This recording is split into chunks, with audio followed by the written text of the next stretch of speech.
بسم اللہ الرحمن الرحیم۔ آپ صلی اللہ علیہ وآلہ وسلم پر وحی کا ابتدائی دور اچھے سچے پاکیزہ خوابوں سے شروع ہوا۔ آپ خواب میں جو کچھ دیکھتے وہ صبح کی روشنی کی طرح صحیح اور سچا ثابت ہوتا۔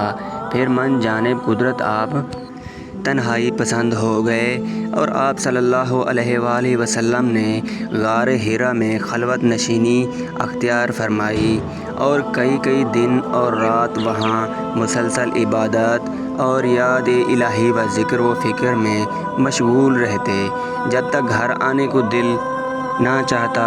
توشہ ہمراہ لیے ہوئے وہاں رہتے۔ توشہ ختم ہونے پر ہی اہلیہ محترمہ حضرت خدیجہ رضی اللہ تعالی عنہ کے پاس تشریف لاتے اور کچھ توشہ ہمراہ لے کر بھی پھر وہاں جا کر خلوت گزیں ہو جاتے۔ یہی طریقہ جاری رہا یہاں تک کہ آپ پر حق منکشف ہو گیا اور آپ غار حرا ہی میں قیام پذیر تھے کہ اچانک حضرت جبرائیل علیہ السلام آپ کے پاس حاضر ہوئے اور کہنے لگے کہ اے محمد پڑھو۔ آپ فرماتے ہیں کہ میں نے کہا کہ میں پڑھنا نہیں جانتا۔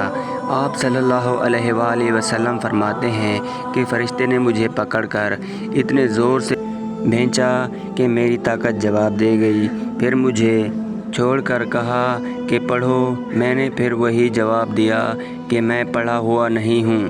اس فرشتے نے مجھ کو نہایت ہی زور سے بھینچا کہ مجھ کو سخت تکلیف محسوس ہوئی۔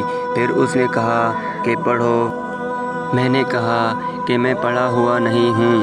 فرشتے نے تیسری بار مجھ کو پکڑا اور تیسری مرتبہ پھر مجھ کو بھینچا، پھر مجھے چھوڑ دیا اور کہنے لگا کہ پڑھو اپنے رب کے نام کی مدد سے جس نے ہمیں پیدا کیا اور انسان کو خون کی پھٹکی سے بنایا۔